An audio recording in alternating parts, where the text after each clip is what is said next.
মালিককে? দান না করলে মাল থেকে বরকত উঠাইয়া নেওয়ার মালিককে? ও বন্ধুগণ, মুসলমান ভাইয়েরা, এবার প্রশ্ন করতে পারেন যে হুজুর গো, এইটা কি বলেন? অঞ্চলের মধ্যে, দেশের মধ্যে অনেক মানুষ আছে গো, 1 টাকা দান করে না, 1 ওয়াক্ত নামাজও পড়েন না, খানা খাইয়া পেশাব করে, বসে বসেও পেশাব করেন না। ও হুজুর গো, তারপরেও তার বাড়িতে 4 তলা বিল্ডিং আছে, আর একতলা বানাবে গো, রড বাহির করিয়া রাখছে। আবার একটা পাঞ্জাব গাড়ি ছিল, এলপি পাঞ্জাব, 2টা হইয়া গেল, একটা ইন্ডিকা ছিল, এবার স্করপিও নিয়ে নিল। স্করপিও ভাল লাগে না, বিএমডব্লিউ নিয়ে নিল। ও হুজুর গো, জীবনে দানও করলো না, নামাজও পড়লো না, আল্লাহর হুকুমও মানলো না, তাহলে এত ধনী কেমন করিয়া হইয়া গেল?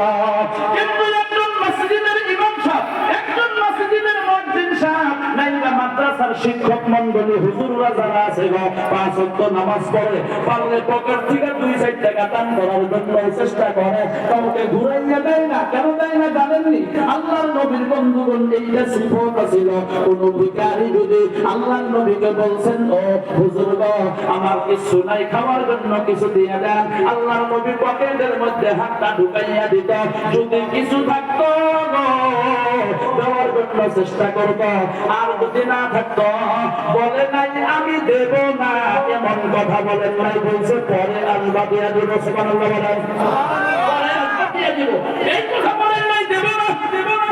এই মুসলমান বন্ধুগণ আমার, কিন্তু সেই হুজুর, মসজিদের ইমাম সাহেব, মুয়াজ্জিন সাহেব, মাদ্রাসার শিক্ষক হুজুর যারা, হাফেজ যারা, মাওলানা মুফতি যারা, একটা সাইকেল যদি নিয়ে যায়, সাইকেলটা বন্ধু ঝুমুর ঝুমুর ঝুমুর ঝুমুর করে।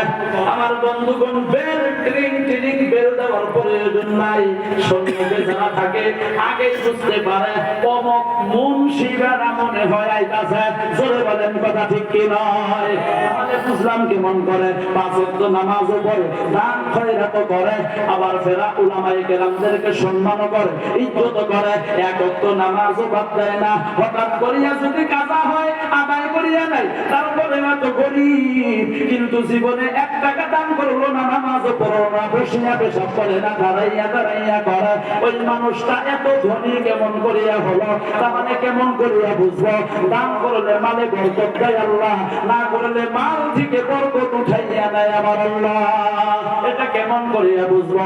আমার বন্ধুগণ, উলামায়ে কেরাম আছে, আমি প্রথমেই বলছি আমি ছোট্ট মানুষ, আলিমুল আমাদের সামনে এত জনগণ, লক্ষ লক্ষ মানুষ, আমি এত মানুষের সামনে কোনোদিন কথা বলি নাই। কি বলবো না বলবো আল্লাহ ভালো জানেন। বন্ধুগণ আমার, আগে থেকে কাঁপাকাঁপি শুরু হইয়া গেছে, তারপরেও বলার জন্য চেষ্টা করতেছি। বেশি বেশি দরুদ পড়েন যাতে আল্লাহ বলার জন্য তৌফিক দিয়ে দেয়। ও মুসলমান বন্ধুগণ আমার, আল্লাহর বান্দা নবীর উম্মতেরা গো, আল্লাহর নবী জানাইয়া দিল, এই দুনিয়াটা মুমিনদের জন্য হলো জেলখানার মতো। দুনিয়াটা মুমিনদের জন্য জেলখানার মতো, কয়েদখানার মতো।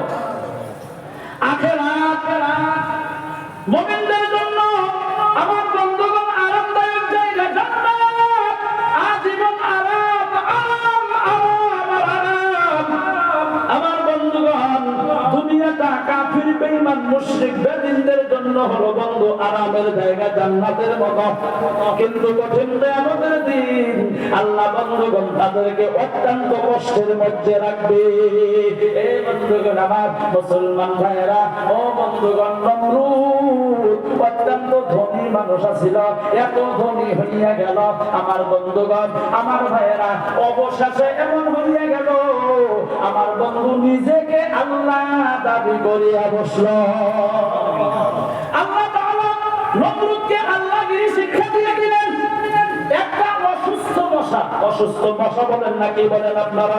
একটা অসুস্থ মশা মানে ল্যাংড়া মশা, নাকের মধ্যে দিয়ে ঢুকিয়া গেল, মগজের মধ্যে বসে গেল। আমার বন্ধুগণ, মাঝে মধ্যে খালি মিসকল মারে, মানে কামড় মারে, মাথার মধ্যে ব্যথা, একটা জুতার বাড়ি মারে, জুতার বাড়ি মারলে একটু আরাম পায়। নমরুদ মনে মনে কয়, জুতার মধ্যে এত বরকত আগে তো জানি নাই। আমার বন্ধুগণ এই জুতার বাড়ি খাইয়া দাসের পিঠা খাইয়া দুনিয়ার জমিন থেকে বিদায় হইয়া গেল। ঘটনা আপনারা জানেন, আমি স্মরণের জন্য কথাটা বলছি। আমার বন্ধুগণ ফেরাউন, আমার মুসলমান ভাইয়েরা, আমার বন্ধুগণ একটা ফকির পোলা ছেলে ছিল, মানুষের বাড়ি থেকে মশা চুরি করিয়া বাজারের মধ্যে বিক্রি করে বন্ধু সংসারটা চালাইত। আমার বন্ধুগণ তিনি একটু, আমার বন্ধু টাটকা টাটকা শয়তান ছিল, আমার বন্ধুগণ চালু মাল ছিল। আমার বন্ধুগণ তিনি লাহে লাহে সিংহাসনের মধ্যে বসলো। যখন সিংহাসনের মধ্যে বসলো, মনে মনে ভাবলেন, বলিয়াই ফেললেন, এখানে বসার পর নিজেকে খোদা খোদা মনে হয়। সরে বলেন নাউজুবিল্লাহ। শয়তান শয়তান ডাক দিয়া বলেন, কিসের খোদা খোদা মনে হয়? দাবি করেন না কেন? এবং জিকির শুরু করলো, আনা রাব্বুকুমুল আলা, আমি হইলাম বড় আল্লাহ। সরে বলেন নাউজুবিল্লাহ। আমার বন্ধুগণ ওই ফেরাউন দুনিয়ার মধ্যে আছে গো, এই কথা বলেন না আছে কি? ফেরাউন দুনিয়ার মধ্যে আছে কিন্তু জিন্দা নাই। আমার বন্ধু তার লাশটা এই দুনিয়ার মধ্যে বন্ধুগণ আছে।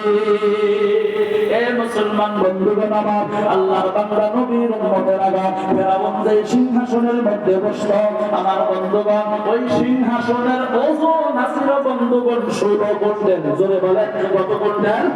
16 কুইন্টাল ওজন আছিল। পিছনে বডিগার্ড আছিল 1200। আমার বন্ধুগণ ও মুসলমান ভাইয়েরা, এই সিংহাসনটা সোনা দানা হীরা মানিক মুক্তা দিয়ে ভর্তি আছিল। আমার বন্ধুগণ একদিন আলোচনা করতেছেন, ঘটনা লম্বা সংক্ষেপ করে দিলাম, আলোচনা করতেছেন প্রজাদেরকে নিয়ে। ফেরাউনের একজন পালিত মেয়ে আছিল, পালক মেয়ে বলেন না কি বলেন, পালক মেয়ে আছিল। আমার বন্ধু ডাকতেছেন, বাবা গো তোমাকে একটা প্রশ্ন করব। বাবা ডাক দিয়া বলেন, মা আল্লাহকে কেউ কোনোদিন প্রশ্ন করে নাকি? বলে একটা প্রশ্ন বলে করো। বলে বাবা আগে তুমি বলো, সত্য বলবা না মিথ্যা বলবা? বলে আল্লাহ তো মিথ্যা বলেন না, সত্য বলবো। বলে পাক্কা? বলে পাক্কা। ফাইনাল? বলে ফাইনাল। ওয়াদা করো? ওয়াদা করলাম। প্রমিস করো? প্রমিস করলাম। বাবা তুমি বলো তুমি কি অরিজিনাল আল্লাহ না 2 নাম্বার ডুপ্লিকেট আল্লাহ? চিল্লাইয়া বলেন না সুবহানাল্লাহ। এই প্রশ্ন করার পর ফেরাউন ডাক দিয়া বলেন, মা এইটা তুমি কেমন প্রশ্ন করলা? আমি তো হইলাম অরিজিনাল আল্লাহ। সরে বলেন নাউজুবিল্লাহ। সরে বলেন নাউজুবিল্লাহ। আমার বন্ধুগণ ফেরাউনের মেয়ে বাড়ির মধ্যে চলে গেল। তার বাড়িতে একজন দাসী ছিল। ডাক দিয়া বলেন, তোমার বাবা মিথ্যাবাদী। মাইকবেন ভাই একটু ইকো কমান। তোমার বাবা মিথ্যাবাদী, তোমার বাবা অরিজিনাল আল্লাহ না, যিনি আমাদেরকে বানাইলো, আসমান জমিন বানাইলো, গ্রহ নক্ষত্র বানাইলো, চাঁদ সূর্য যিনি বানাইলো। ও তুমি ভালো করে শোনো, যিনি নিঃশ্বাস দান করনেওয়ালা, খিলানেওয়ালা, পালনেওয়ালা, রিজিক দেনেওয়ালা, সূর্যকে রাত্রিকে দিন বানাইতে পারে, দিনকে রাত্রি বানাইতে পারে, তিনি হইলেন আমাদের আল্লাহ। তোমার বাবা হইল মিথ্যাবাদী, ধোঁকাবাজ। পালিত মেয়ের মেজাজ গরম, দৌড়াইয়া চলিয়ে গেল। যাইয়া বলতেছেন, বাবা বাবা বাবা গো। আবার বলেন, রাখতেছো কেন? বলে তুমি ধোঁকাবাজ মিথ্যাবাদী। বলে কেন? তুমি বলে অরিজিনাল আল্লাহ না, তুমি বলে ডুপ্লিকেট আল্লাহ। বলে বলছে কে? আমার বাড়িতে যে দাসী আছে, দাসী বলেছে। এই কথা বলার লগে লগে ফেরাউনের তেমা গরম। জোরে বলেন কি গরম? তেমা গরম। তেমা গরম কথা বুঝতেছেন তো ভাই? তেমা গরম মানে মেজাজ গরম। কি বাবা কে বলেছে? বলে দাসী বলছে। এই বন্ধুগণ আমার মুসলমান ভাইয়েরা, ফেরাউন দৌড়ে চলে আসলেন। এই দাসী তুমি কি বলেছো? আমাকে আল্লাহ হিসাবে তুমি মানো না।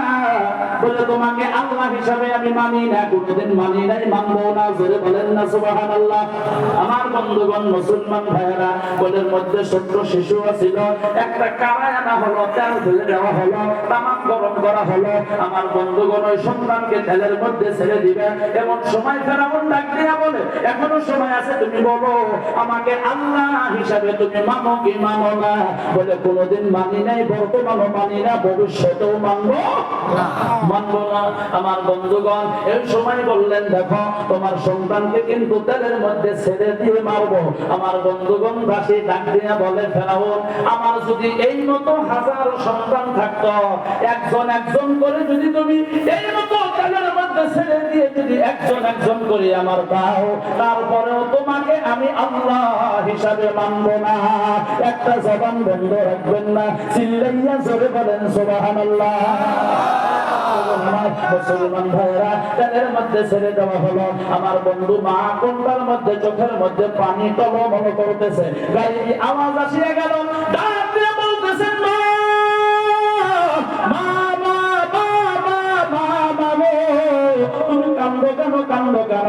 আমরা তো হকের পথে আছি, আমরা তো সত্যের পথে আছি, আমরা তো মিথ্যার পথে নাই, তুমি কান্দো কেন? আমার সাথে তোমার সাথে দেখা হবে গো একটু পরেই ওই জান্নাতের ময়দানে।